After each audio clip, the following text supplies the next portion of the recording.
Assalamualaikum warahmatullahi wabarakatuh.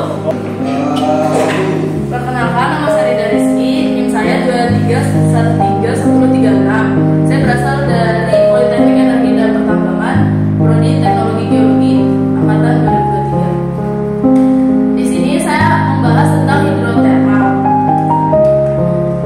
Yang pertama, apa sih hidrotermal? Hidrotermal itu istilah yang merujuk pada aktivitas atau proses yang berkaitan dengan air panas bumi yang ada di dalam bumi. Seringkali biasanya hidrotermal ini terjadi di sepanjang lempengan bumi.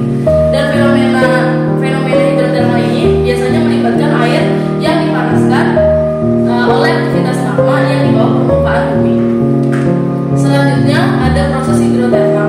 Proses hidrotermal itu adalah proses pembentukan mineral yang terjadi oleh pengaruh temperatur dan tekanan yang sangat rendah. Biasanya itu ada larutan magma yang terbentuk sebelumnya. Dan di gambar sini itu ada proses hidrotermal itu sendiri. Selanjutnya ada endapan mineral hidrotermal. Endapan mineral hidrotermal itu ada terbagi menjadi tiga. Yang pertama ada hipotermal, mesotermal, dan epitermal. Untuk hipotermal sendiri, endapannya biasanya dipengaruhi oleh tekanan dan temperatur pembukuan yang relatif tinggi. Biasanya endapan ini berupa urat-urat dan porok yang berasosiasi dengan instruksi dengan kedalaman yang sangat dalam.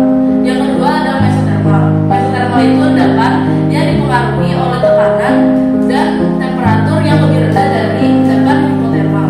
Biasanya endapan ini berasosiasi dengan batuan lumpuh, asam basah, dan dapat dijumpai dengan di dekat permukaan bumi. Dan yang terakhir ada endapan epitermal. Endapan epitermal itu biasanya dipengaruhi oleh tekanan dan temperatur yang suhunya lebih rendah.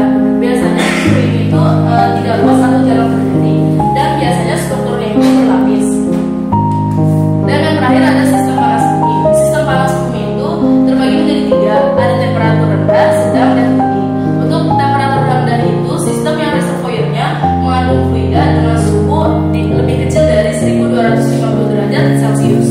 Sedangkan temperatur sedang itu sistem yang reservoirnya mengandung fluida dengan temperatur antara 1250 derajat Celcius dan 2250 derajat Celcius.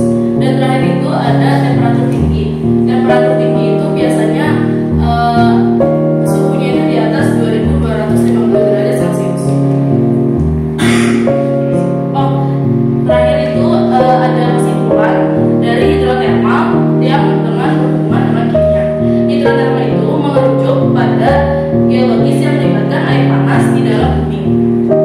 Kimia terlibat dalam reaksi mineralogi yang terjadi selama proses hidrotermal dan mempengaruhi pembentukan mineral dan batuan.